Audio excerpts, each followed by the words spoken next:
Hello and good morning, everybody. Thanks for joining us and waking up early and logging on for our 2020 virtual Summer Mind Candy Dialogue. I'm Patrick Leahy, Interim Executive Director for the Business Ethics Alliance. And for those of you who have attended one of these before, you know, but if there's anybody new watching today, the Alliance strives to keep the topics for Mind Candy Dialogues relevant to ethical topics in the news. I'm sure you can all see how that is the case for this dialogue. And at the same time, we also feel this dialogue is well overdue. Before we get started, just a couple of things about the Alliance. We want to share, if you like ethical conversations like this, you're going to love our conference coming up on October 13th, Ethics Space. There should be a link that will pop up in your chat where you can go and register for tickets. Tickets are $100, but if you get them before September 1st, you can get them at the early bird price of $75. So don't wait, don't hesitate, and get them today. FYI, we will be recording today's event, so you can go back and reference as you needed. The Alliance likes to start on time and end on time, so we'll jump right to it because we know you are busy people and you need to go out there, make money, and make your organization successful. I'd like to begin to start by thanking the mission drivers of the Alliance. Our mission drivers bring our work to the community day to day, week to week, month to month. They really help drive the research that we're able to do. You can find them listed on the front page of our website, www.businessethics.alliance.org.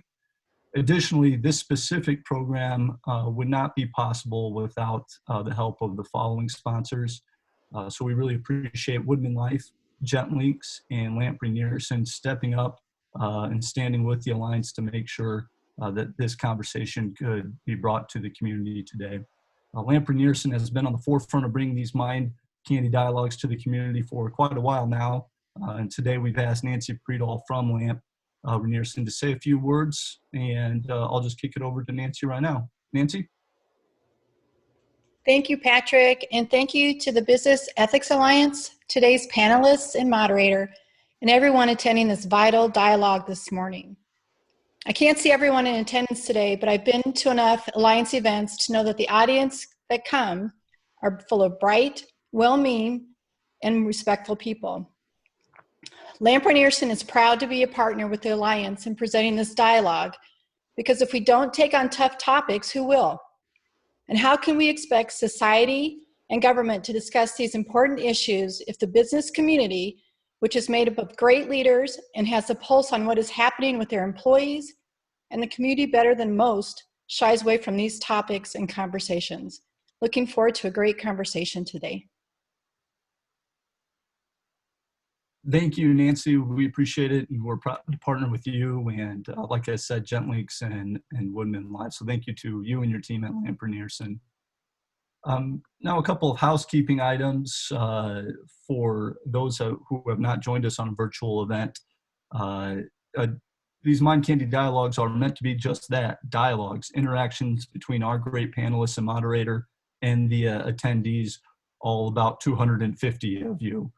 So there's a few ways you can interact with us. We have the chat feature, which will allow you to communicate with all attendees and panelists.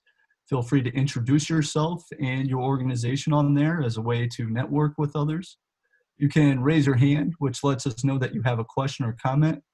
As the conversation allows, our team behind the scenes will unmute you so that you can be heard by everybody. There's also a Q&A feature. You can ask questions and see questions that others have asked and that have been answered. If you're having any technical problems, our Senior Programs Manager, Elise Hernandez, is monitoring these channels and will help as she can. If you have been to a dialogue with us before, you will know that there's always a packet and a survey. The packet is linked in your reminder email, but if you didn't download it, Elise will post the link in the chat section here shortly. The packet is not essential to our discussion, but it is there for you to reference the scenario definitions and other things if you need it.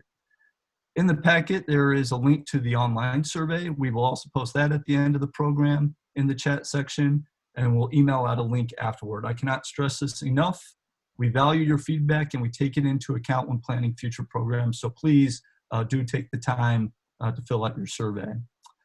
And then before I exit and turn it over to the people that you've all come here to hear, our moderator and our panelists, we like to find out who's in the quote unquote Zoom room this morning. So we're going to ask you all to participate in some quick poll questions, which Elise will put up on the screen.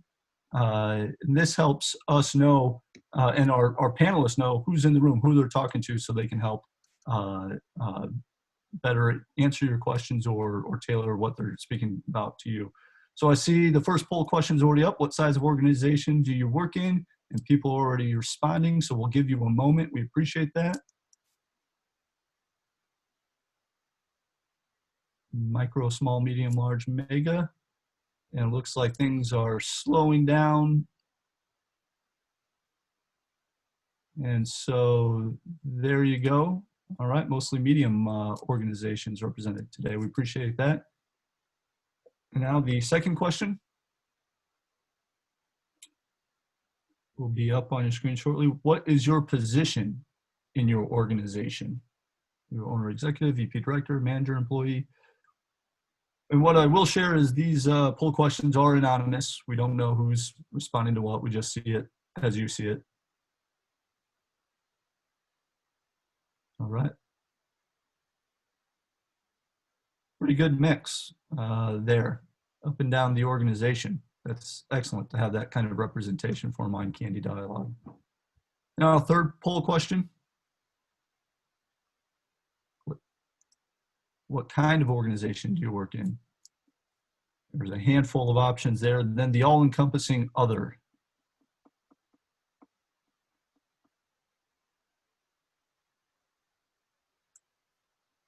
And look at that other takeoff. I don't know if we provided our panelists and moderators much insight there as other takes the cake, but we do appreciate knowing a little bit more about who's in the room. All right, and then the fourth poll question.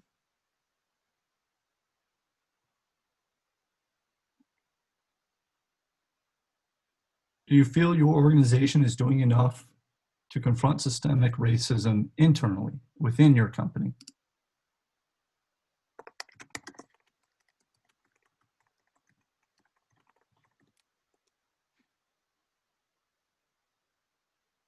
All right. No surprise there. Businesses in Omaha are addressing it, but people think more can be done. And then I think we have a final poll question, or Elise will share with me if that was it. There is. Do you feel your organization is doing enough to confront systemic racism externally in the community, so outside the company and externally?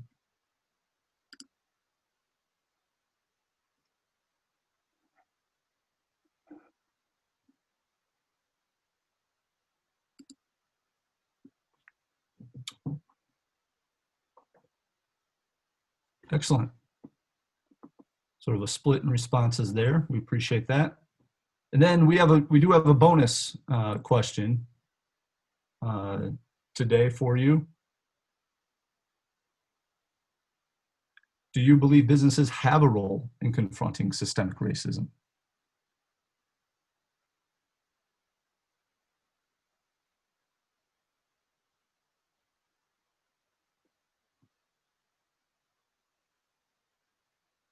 All right. Seems overwhelming majority feel they do, but there are some folks out there that say, hey, it's complicated. And we certainly understand that at the Business Ethics Alliance. Ethics are complicated. Now that's enough of my part. I'm not who you came here to see. So at this point, I'll turn it over to Stuart Chittenden. Stuart is the moderator of not only this panel, but hosts Squish Talks. So we appreciate him helping us out here today. And Stuart, I will hand it over to you. Thank you. Thank you, Patrick. That's a great handoff. Thank you, because you've handed off from one person who says people are not here to listen to another person that people are not here to listen to. So I need to get us to the panel as quickly as possible. I want to thank everybody again for sponsoring, everybody that Patrick mentioned. Certainly thanks to the Alliance's partners, the Heider College of Business, the Chamber, the Better Business Bureau, and the whole business community, and not least everybody that is on this call.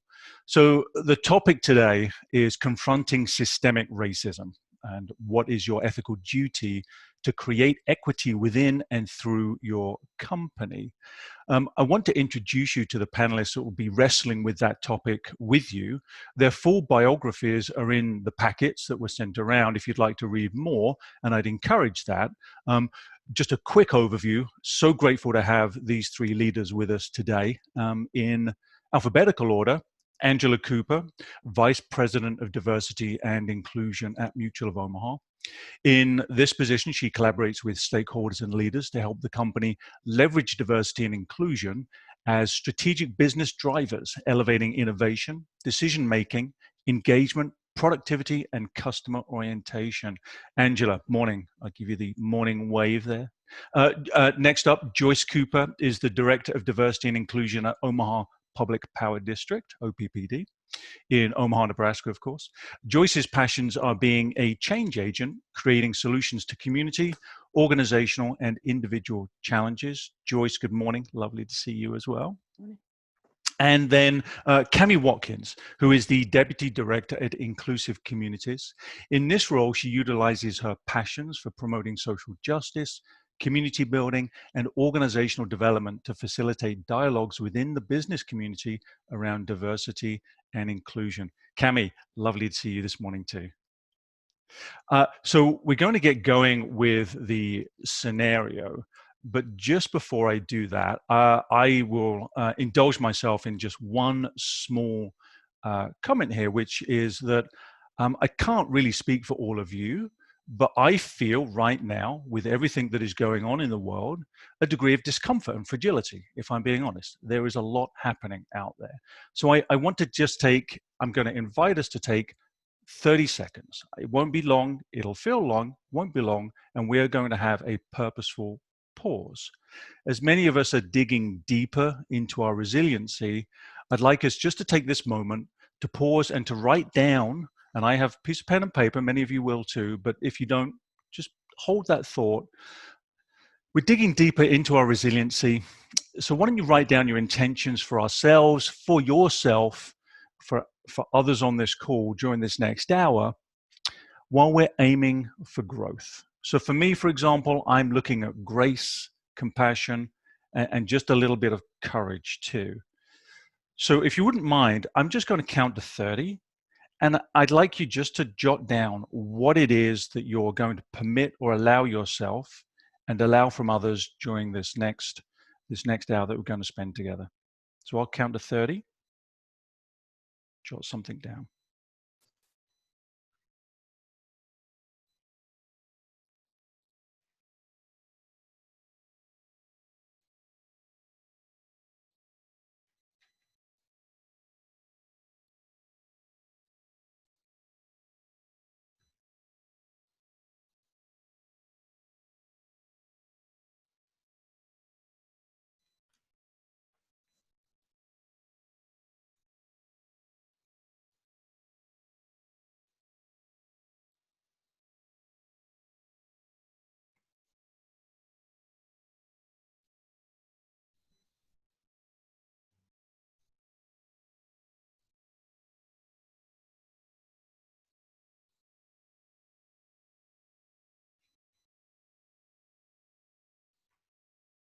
Okay, that was 30 seconds. I actually don't know how many of us really actually spend as long as 30 seconds not really doing anything other than thinking for ourselves. Okay, so I'm going to shut up. What I'm going to do now is just, other than reading the scenario and then getting our panelists involved.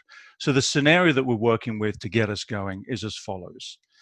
A small flag making company gets an order to make 1,000 Black Lives Matter BLM flags one day. Next day, they get an order for 1,000 Confederate flags.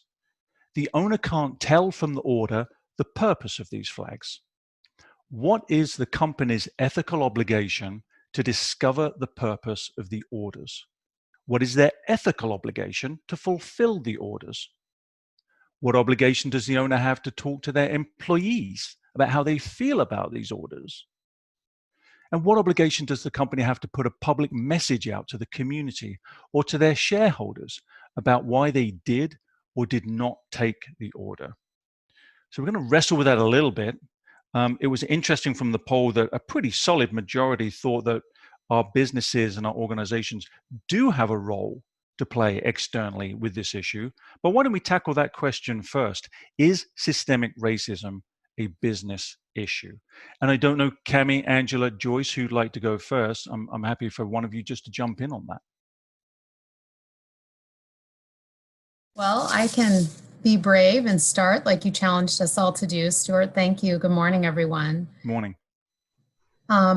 I think, these are some really deep philosophical questions. And so in order to figure out how to respond, I think we need to ask ourselves some questions, about what we exist to do as a business and who we serve, why we do what we do and what we want for our people and for our customers and for our communities. And so when you really think deep about your mission and your vision, I think most companies have a mission or a vision that are really focused on making the world a better place. And so, when you define that for yourself and then you ask yourself the questions about how that guides you, I think that's what we're talking about here. How important are your corporate values? If you have values written down or posted on the wall, and you hold values of respect and inclusion and equity and equality, how do you live those out? And there's also questions about what's at stake.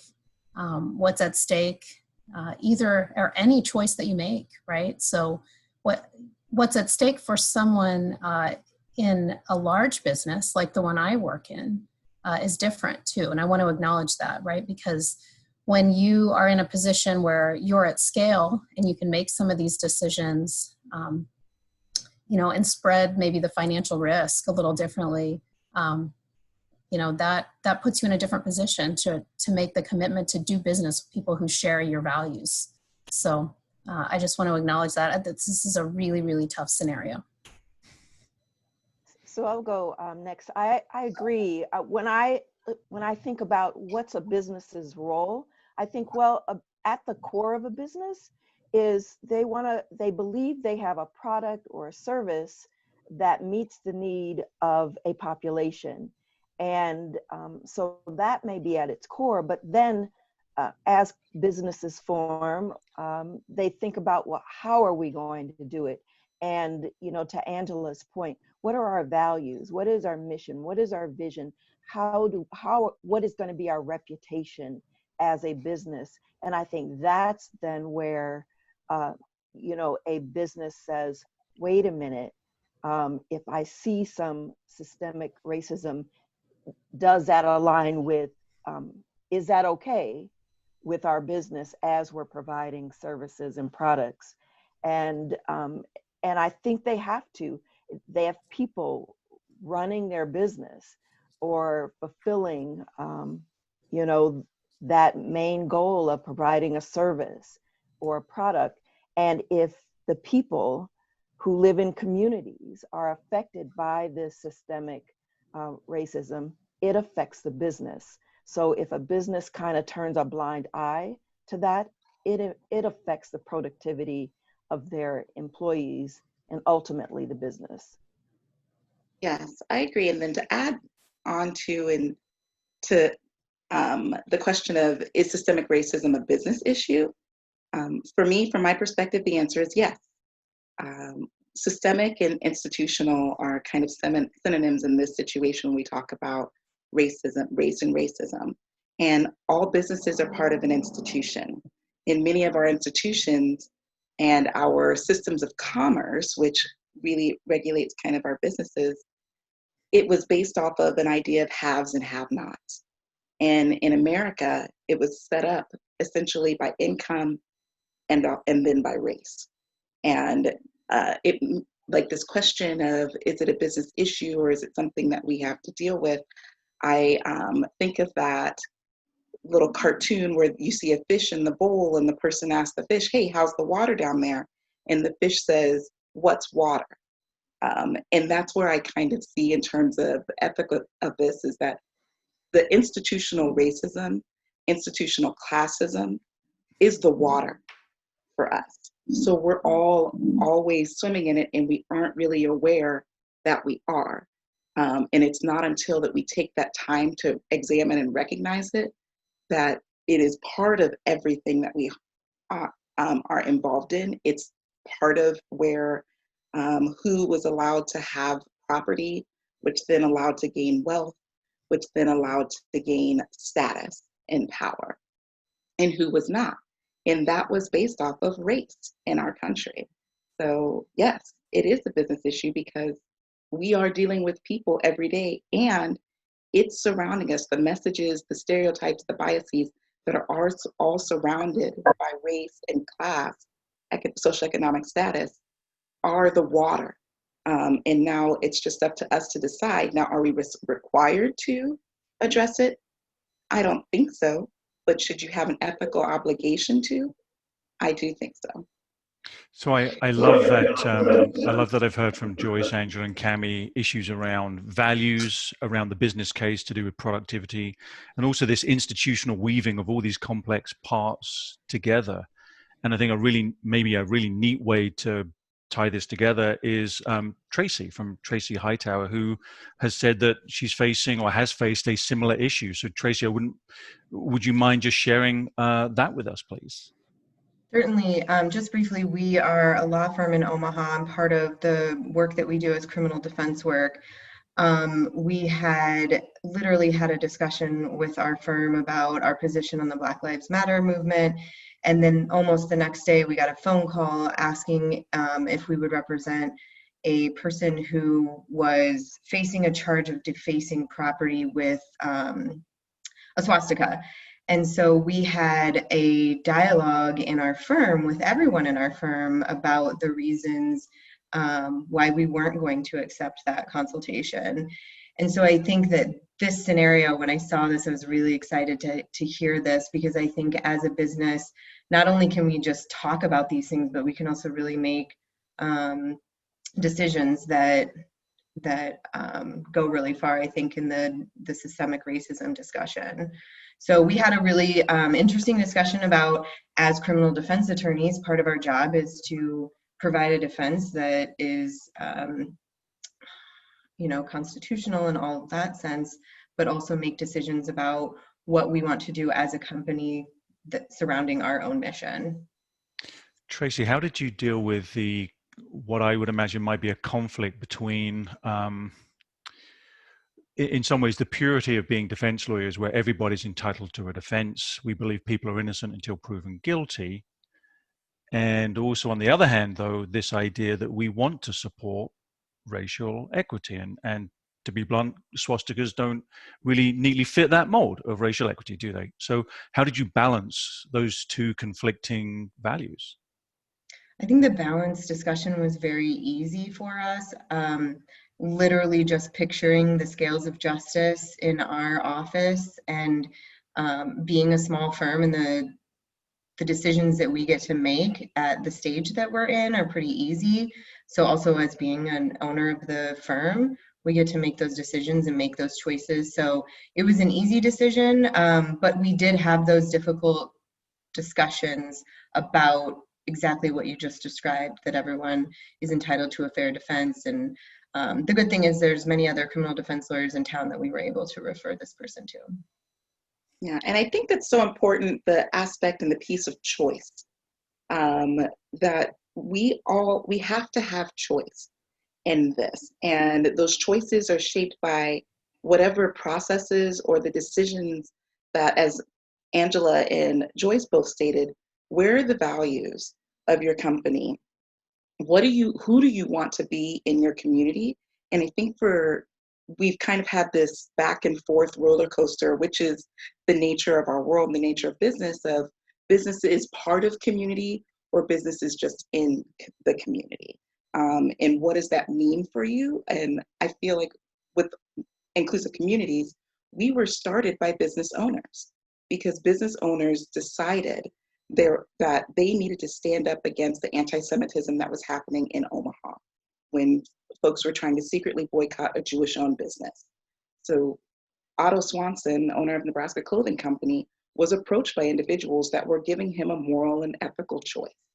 Join us to boycott this business or don't. And he went to what we call the anti-racist side of it, where it wasn't just to say, well, I'm not going to be involved in it, but to actually say, I'm going to actively challenge that narrative as a business owner. And he joined with other business owners to form our organization to actively combat racism and faithism in our community. And so I think then there was a strong sense, because businesses were mostly small, the idea of like 1,000-person business wasn't as huge. That was like huge for us then.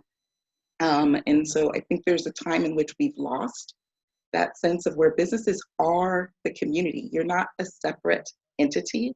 People that work in your company are all part of the community. You live in this community. We shouldn't live in our offices, maybe some of us do, but how do we really look at that choice of who do we want to be in the community and what's our obligation to them? But also you have to do your research. I think about Nike when they decided to hire on Colin Kaepernick. That was they did the ROI on what it would say and what they would lose and what they would gain from stepping out and standing up for Black Lives Matter by hiring Colin Kaepernick, a very controversial athlete. And they did it anyway. And they did it because they recognized the impact, but also they knew they were going to lose customers, and they realized that the gain was going to be higher than the loss. So those are choices. And the thing that I decided to allow for myself for today was not to just think in absolutes. Just because we make a choice today based off of this situation doesn't mean I have to make the same exact choice based off of a different situation. Each thing has to have the conversation. And I think that's the biggest point, is we have to have the conversation. Because right now we've been living in the water for too long and not realizing we're in the water. So I think this is a good place, I think, to move us to maybe the scenario and think about some of the ethical considerations then that is surfacing in your minds. I want to read out just something that was submitted by Clay Kelly, and this comment is, I don't believe their request to address the flags one way or another, but it's their choice whether they want to produce them. It becomes a moral obligation, I suppose. However, this becomes a concern with some items, such as medications, such as the common item of birth control being dispensed by a pharmacist, or a marriage license to a gay couple by a city clerk. Do they also have the right or obligation to not provide service if it's not within their beliefs? So I think there's an interesting range of perspectives that Clay is extending this conversation out into. So I'm wondering, Joyce, Angela, Cami, for you, what are some of these ethical considerations that this scenario is rising up for you, and maybe even specifically for your organizations? I'll go first. When I read the scenario, I thought, this is easy.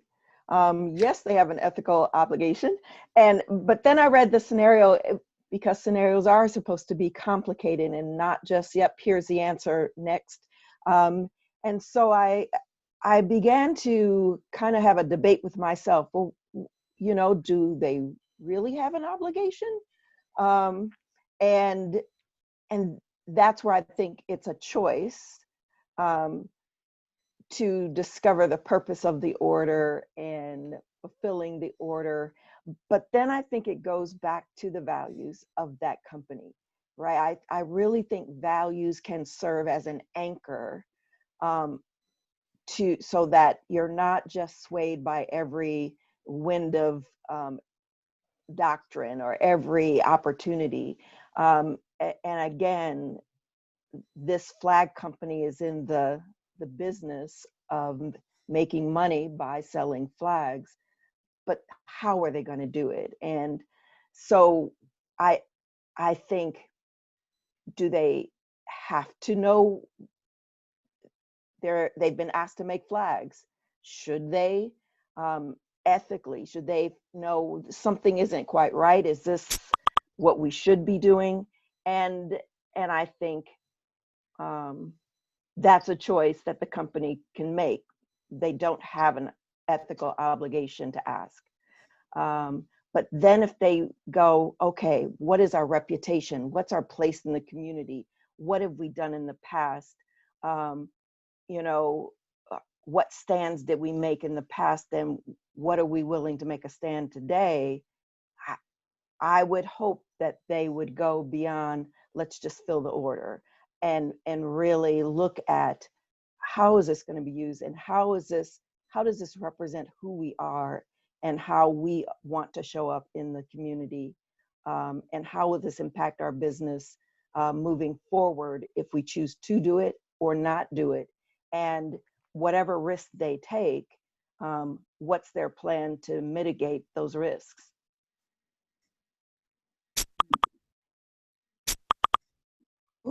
Yeah, and I think I saw a question pop up from David Scott here around mentioning the Nike and then the ethics around profiting. So, which really made me think of this idea that we're talking about of people profiteering off of the pain of others and utilizing a situation to gain their own. So yeah, I think that was a really great question and point to bring up, David, of if we put it in this scenario of the flag makers, like they've just been asked to make flags. Do I feel like they have an ethical obligation to have to say no to one or the other?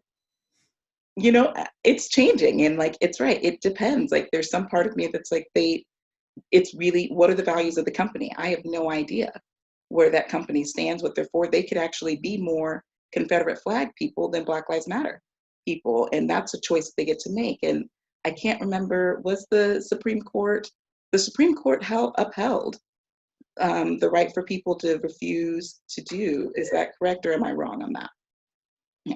But I think it doesn't necessarily matter, because there's a difference between the law and ethics.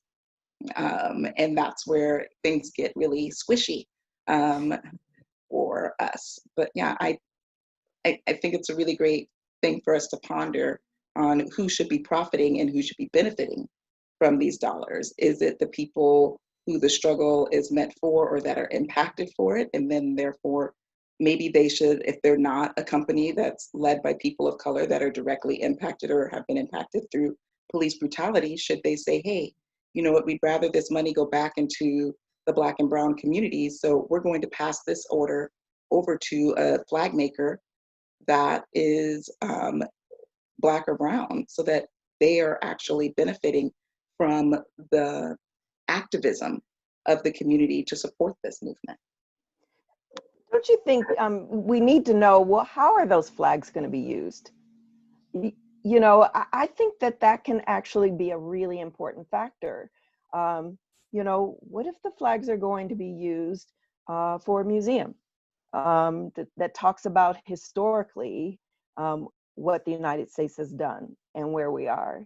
And so now it's an education thing. But what if we find out it's going to be used in a march by the Confederate flag will be used, you know, by white supremacists who are about to protest, or the Black Lives Matter, that it's a really radical group that has been known to be violent.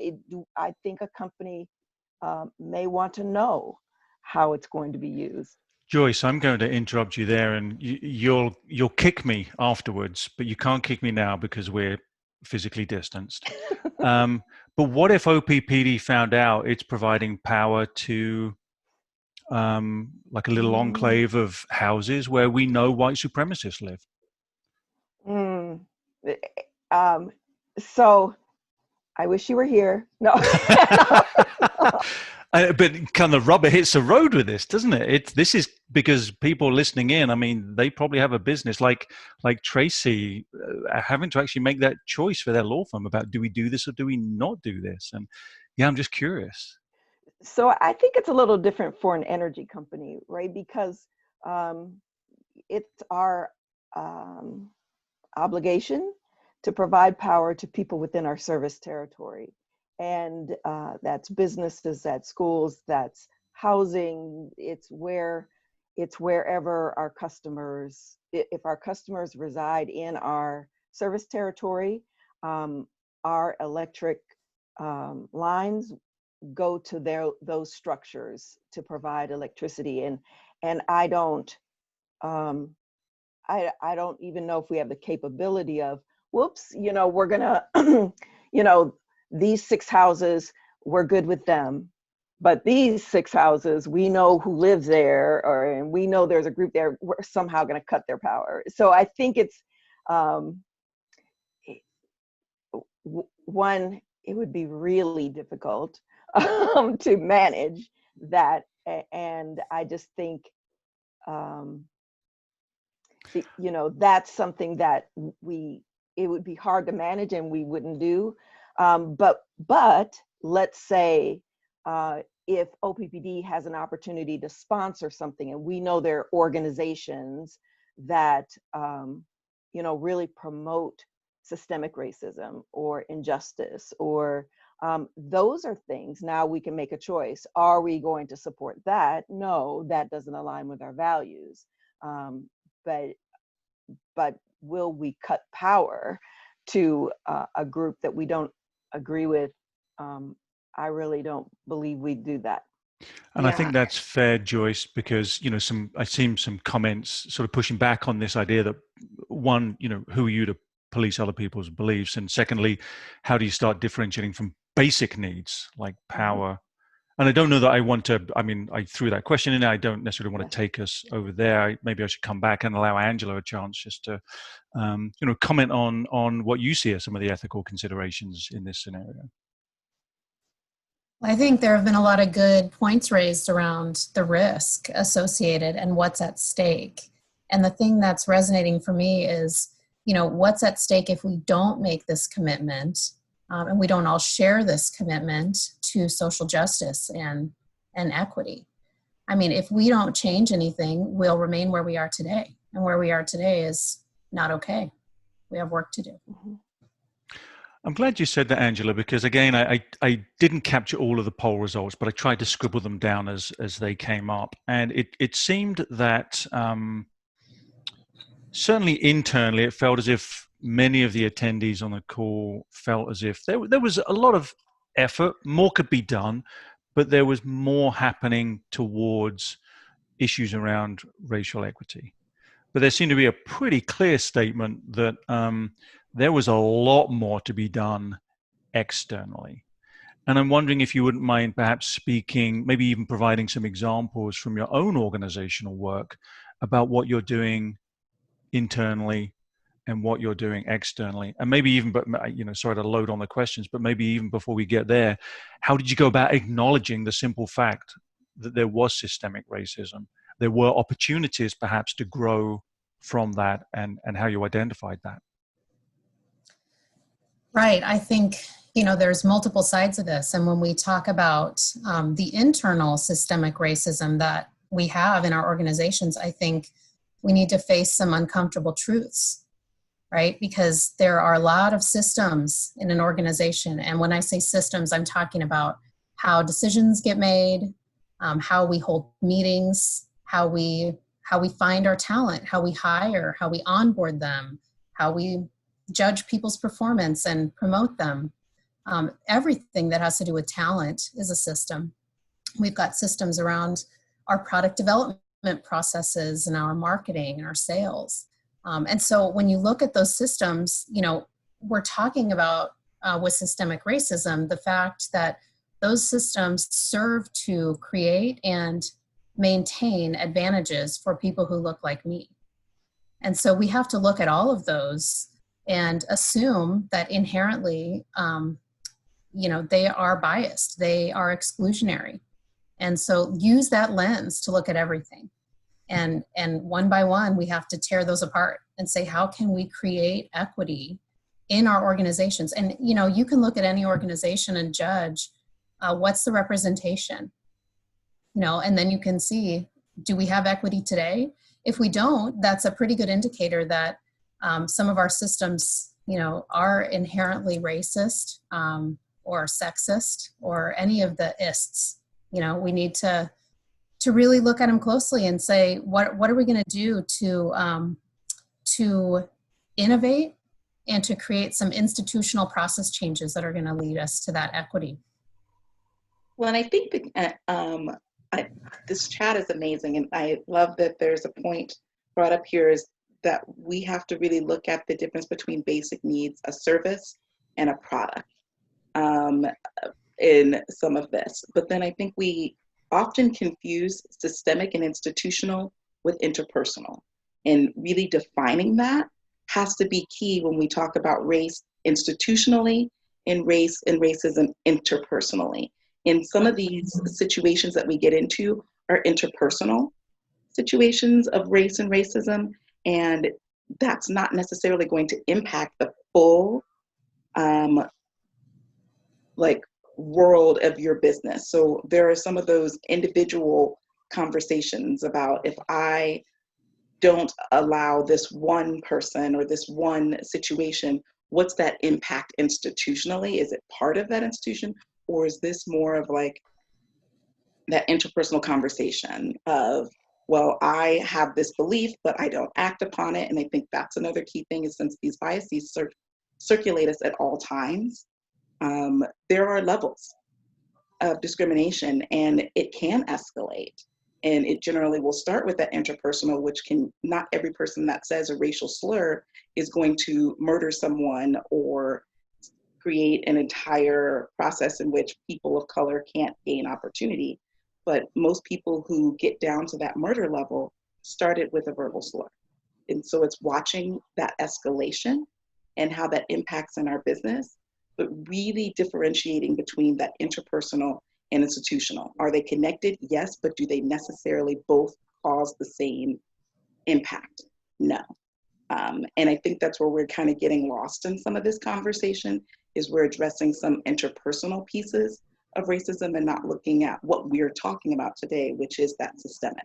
But I do really like the comments and the things that are people that are differentiating between OPPD having an obligation for a basic service need for all people, whether they be someone that's deemed a criminal through drug distribution or a person that is a white supremacist through having a compound with things. Like, I think there's definitely a moral obligation. Now, what you do with knowing that you serve all people, and how do you still have that impact, was the conversation that I also saw happening around the obligation of a company or a business to still knowing that they contribute by supporting individuals within these systems.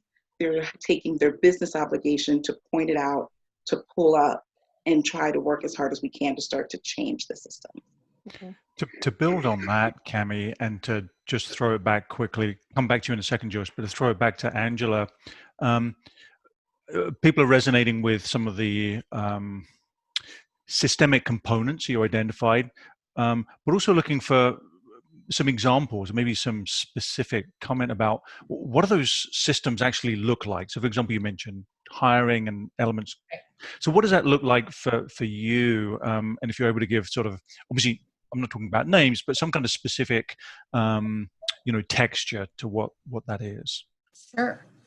So let's take the hiring process, right? So if diversity is not showing up in our talent pools, in our applicant pools, then that could be evidence that our recruiting processes and our hiring decisions are influenced by our perceptions of fit and familiarity and comfort, right? All those unconscious biases that we have that draw us to people who look similar to us. And when you have people in power who look like me, that perpetuates, us being comfortable unconsciously with more people who look like me and making those decisions. So if we are going to hire the most talented workforce possible and be successful with our diversity goals, then we need to look at that system of hiring and say, how does bias creep in?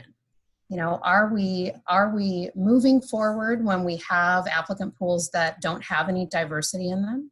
And do we need to put a requirement in place that all of our applicant pools need to have multiple aspects of diversity before we say we're going to move to the interview stage? You know, let's put a requirement in. Do we have a requirement that the folks who are selecting the people who are going to get the jobs, you know, it's not just one person making the decision. Maybe it needs to be a panel of people. Maybe it needs to be a diverse panel of people. So you can look at how you set everything up to happen in your organization and just question, you know, how could we make this more equitable? I'd like to talk about OPPD and some of the systems we have. First of all, you know, systems are put in place to make things run efficiently and effectively.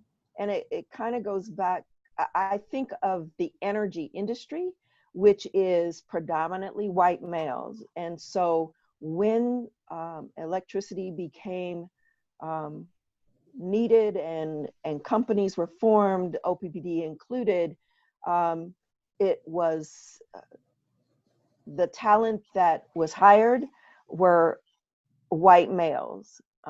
And then it's also an industry that there are generations of people who work in the company. So for instance, when I first joined OPPD, people would say, well, who do you know?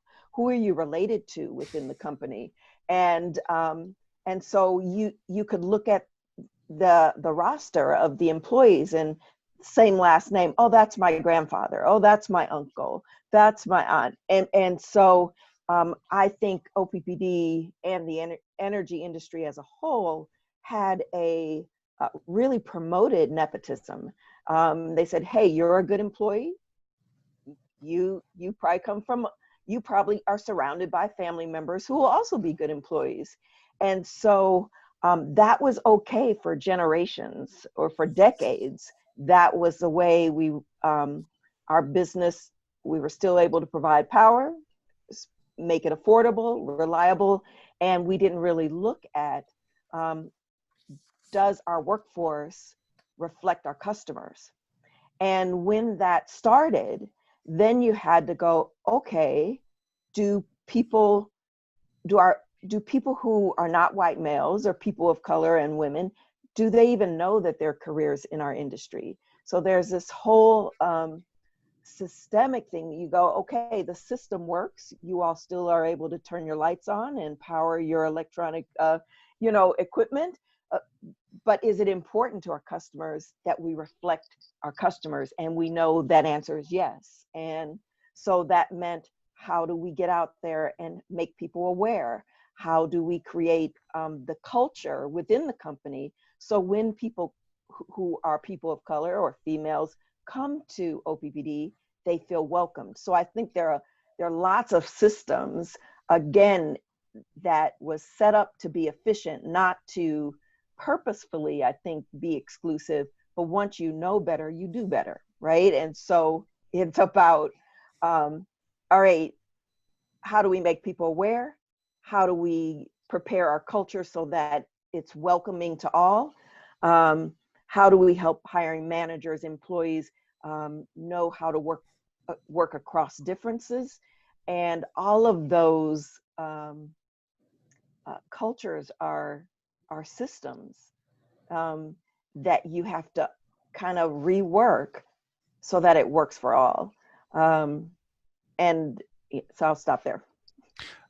I love that. Thank you, Joyce. Yeah.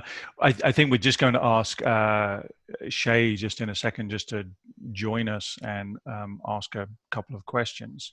I would just share the other side to what Angela and everybody, Cami and you, Joyce, have been saying, which is this idea of nepotism as a system itself, right? I was very aware that the first time I arrived in Omaha, 2004, 2005, that I picked up the phone and spoke to people, and people took my call because I was exotic, I was different. And that's the opposite side, right? That's that nepotistic side to a degree of some of these other systemic structures that hold other cohorts down. But enough of me. Shay, thanks for joining us. What are your comments? I actually have a question. I've been doing a lot of thinking about this concept of equity and diversity and moving forward in an anti-racist fashion, not just professionally, but personally. My question from a professional perspective to the panel would be, I believe that it's a pretty delicate line when a company and leadership is moving towards combating institutional racism and moving forward in an anti-racist fashion, to not come across as placating their staff and employees, and not coming across in a way that seems disingenuous or we're doing this because this is the topic of the day. So what are your thoughts on how leadership within any given company, whether it is a company that provides a service like OPPD or a product, what are your thoughts on how a company can be more thoughtful and intentional about making those changes and moving in that direction without coming across placating to their staff and to the community and to the customers that they serve? And sorry, that's such a great question, Shay. I feel like this is where we say that the company has to start internally first. If your whole focus and goal of doing this is that virtue signaling, you're doing it for the wrong reason. We don't need any more virtue signaling. We've seen the problem, it exists. Now, how are we addressing this internally? I see a lot of companies talking about, well, we want to recruit diverse people so that people see that we have that. It's not about the recruitment. You have maybe not a ton, but you have some diverse people of color in your company. What are you doing to keep them there? To create an environment where they are actually able to thrive and live. So part of this, to not be just placating the fad of the moment, is how are we actually institutionalizing these changes, not only in what we do externally, but internally. And I honestly feel that if a company is actually looking at their employees and the world that they have inside as a microcosm of the world that they are serving through their business, and do the work there first and foremost for their employees, not for the understanding or being viewed as a woke company, the work it'll radiate externally. Like the moment that leadership, middle management, and even your frontline staff truly are investing in recognizing that everything we do, we look at through the lens of equity and inclusion, it happens, it will impact the community, and you aren't actually having to tout it because people will know it and feel it. And that, I think, has to happen. It's the only way that we're going to do this. And when we're talking with companies through IC, it's saying, like, you need to get back to what's your baseline? What was the beginning mission of your company? And if that beginning mission was mostly about serving only white people, you need to really look at, it's time to change that. That's an internal start. And that's really just kind of, I don't know if that answers your question, Shay, but that's kind of what comes to my mind. I totally agree. It has to start inside. You know, I get this picture in my mind of, you know, how they show Hollywood movie sets and they look so real on the outside. And then you go behind and you see, oh, it's just 2x4s and painted nicely. And so it cannot, those movie sets or those to just paint on the appearance of addressing systemic racism and injustices within the company cannot stand the probably the accusations that will come and you know, when things get tough. And so there has to be an internal from the top down in the leadership modeling how this really means something to me personally. And Angela, I'm going to toss this to you because it's a form that I use that you came up with, which is that your personal commitment to D&I. It starts with individual leaders and employees knowing, why is this important? So that it's not just this fake appearance, but that it's real at its core. Yeah, thank you, Joyce. I know we've had a lot of conversations about this, and I totally agree. Cami, too. I mean, you have to start by looking at your own organization and your own culture. And for us, here's an activity that we did. We built kind of a reflection tool that we asked people to use. Our senior leaders and many of our influencers in the company have gone through this personal commitment reflection to say, when are times that I have felt like an outsider or been excluded, or people I love, when has that happened to them? What things are happening in the media that are really resonating with me right now? I mean, and really kind of digging deep into your own personal experience to understand, what it feels like to be excluded if you haven't been if you haven't had that life experience, and why you care about this, because you're going to get asked, why are you doing this? And you need to have that, you come from that place of your own personal commitment. But I wanted to maybe provide another example, and this one, doesn't have to do with race, but to Cami's point, I'll just pull back the covers a little and share with you. Many of you probably saw that we flew the pride flag this year for the first time at our company. And, that came up in the past, and we were pushing for that in the past, but we really had to stop and think. And when we had discussions, especially with our LGBTQ plus employees about doing that, we felt like when it first came up, we didn't truly have the culture of allyship and support that we needed in order to make an external statement like that and have it not feel like a marketing grab, right? And we knew that if we flew the flag and people called up and said, hey, I see you work there, what's it really like? And the answer was, yeah, that's not how it is here. We can't do that. And so we really invested deeply in a lot of ally building activities, partnering with inclusive communities where Cami works. I mean, they've done some great work leading us through that. And so, yeah, you have to do the work on yourself first. Yeah, and something I wanted to just jump in on for us personally, there's been kind of the question around how does leadership, and there is, Deb had brought up the point of sometimes it's the staff, kind of your field staff, that are going to raise this to the surface. And I think as leaders, that's hard to have your staff come to you and say, there is a culture of racism, discrimination, homophobia in our company, and you need to address it. And my advice will be that you have to listen and take all of the lessons, do all the professional development around defensiveness and how you address that. And if you haven't had that happen to you, because we know that we have certainly as an organization have had staff say, there's a problem here. I've left because of X. And every single time when that happens, we stop and we take that self-evaluation. And we revamp and we review and we talk to our team. We're fortunate because we're a team of 8.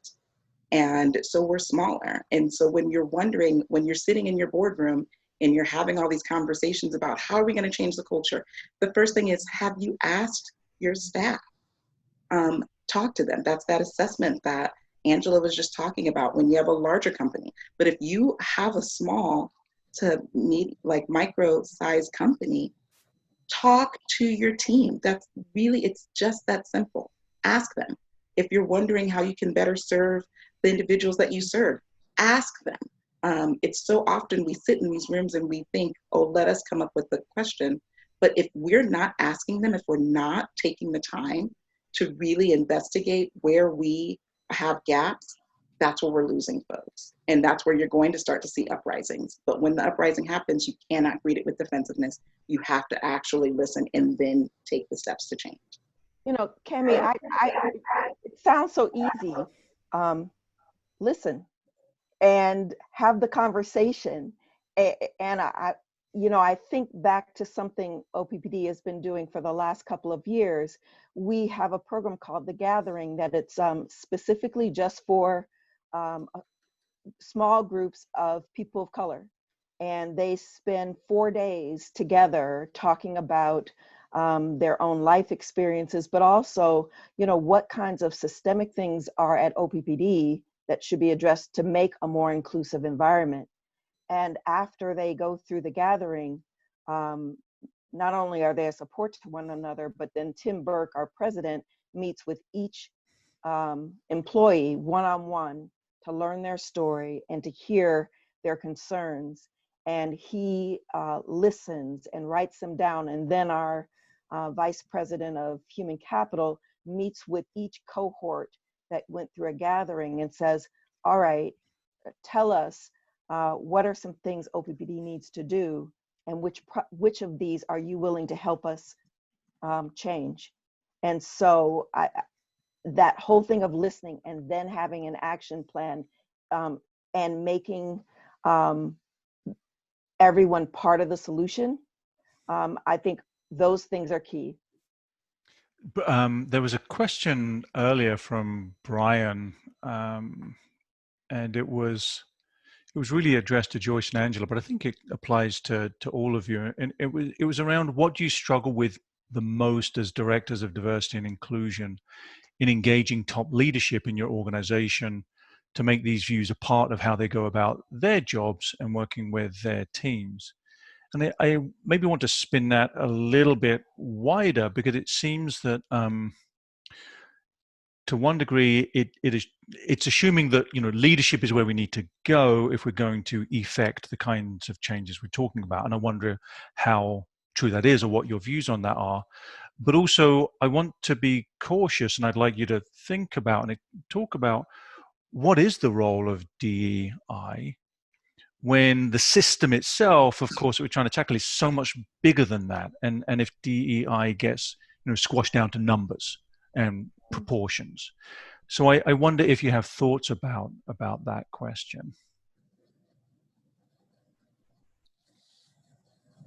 So I guess I'll just share that, I've been in my role in the DEI office for just over 4 years.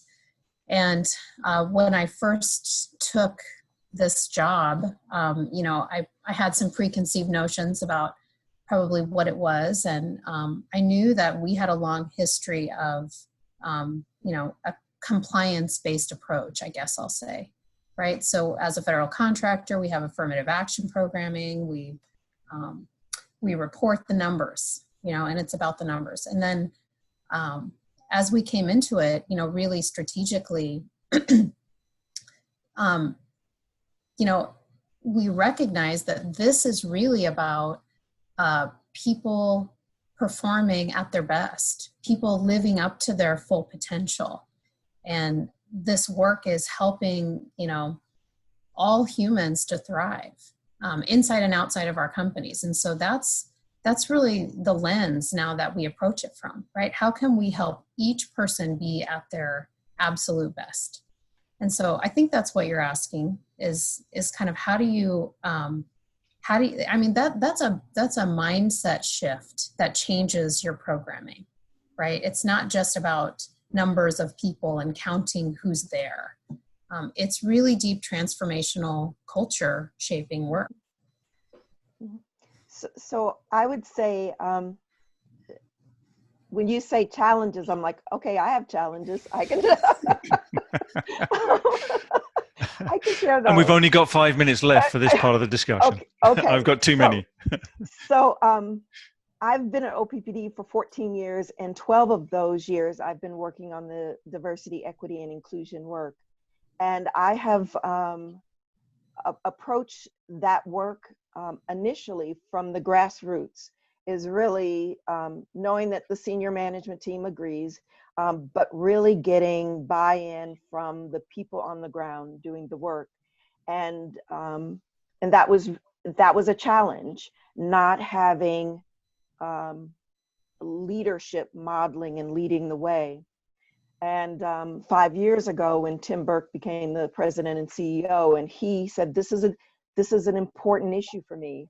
And I saw it was so much easier to drive the diversity and equity inclusion work when the president and CEO was speaking the language and modeling it, and then immediately his direct reports aligned. The big challenge, I think, is middle management that is running the business and saying, what will this do? You know, why is this important? Is this just one more thing you're putting on the plate? That's a huge challenge, is getting the people who are running the day-to-day operations and managing people and product and services, getting them to see that this too will help you in helping your employees be their best and be the most productive and help you be a better leader. I totally agree, Joyce. And I think the other challenge, especially for that middle management group, is that if you are leading inclusively, you're probably uncomfortable, right? This is stepping out of our comfort zones because we're changing. We're doing something different than we've done and than we're comfortable with. But it's only when we get into that space of discomfort that we can grow and change. So you're constantly kind of asking people, come with me and follow me. And I know that, you know, we don't have the right words to talk about this. And I know it's hard for me too, but we're going to embrace our imperfection and be courageous and do it anyway. And I'm going to ask also, as we're doing that, is to really work, because it becomes super quick to tokenize our Black and brown individuals. So you have to be very cautious that we're not just okay, we're going to have a lunch and learn and you get to educate everybody on racism. Like, that's not fun for me. And so let's do the work. Google is free. So I'm gonna ask you to crack a Google. There's some really great books and recommendations that are coming in the chat. So do some of that work on your own, as opposed to forcing the individuals who have been living within these systems and really developing their self-care plans around that, and acknowledge, especially now in COVID, we've got COVID happening and a racial uprising and a revolution that's happening. Our employees are in need of a care plan. Every single one of them, all of us as leaders, because there's that isolation at the top. And especially if you're really taking on this challenge to intentionally listen and change, you are going to need support. So find and seek out those places where you can get care coaching, as well as your professional development coaching for your leaders to walk through this. Collaboration is going to be key. It's the same thing I tell for any of these situations, because ethics is not a black and white situation. And so having someone to talk through any of that is important. So find your partner, find that person that's doing the study with you, but then find those folks that are further along in the journey when you're kind of at that space to really listen, to be heard. I encourage watching A Time for Burning, which is about Omaha. And it shows like a young Ernie Chambers and a church that was starting to get into these dialogues around in the 60s about how do they end the segregation of churches in our city. And that's a masterclass in how you really kind of need to be prepared to jump into these conversations, because not everybody you're going to talk to is going to want to really be in this position of grace and education. And you have to be really prepared for that. And that, again, is that what I'm talking about, the defensiveness around how do we truly and authentically address this.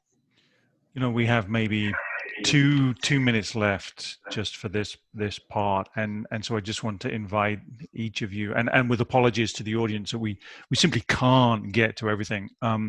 But to paraphrase Winston Churchill, this is just the end of the beginning, surely, right? So there's more conversation to be had.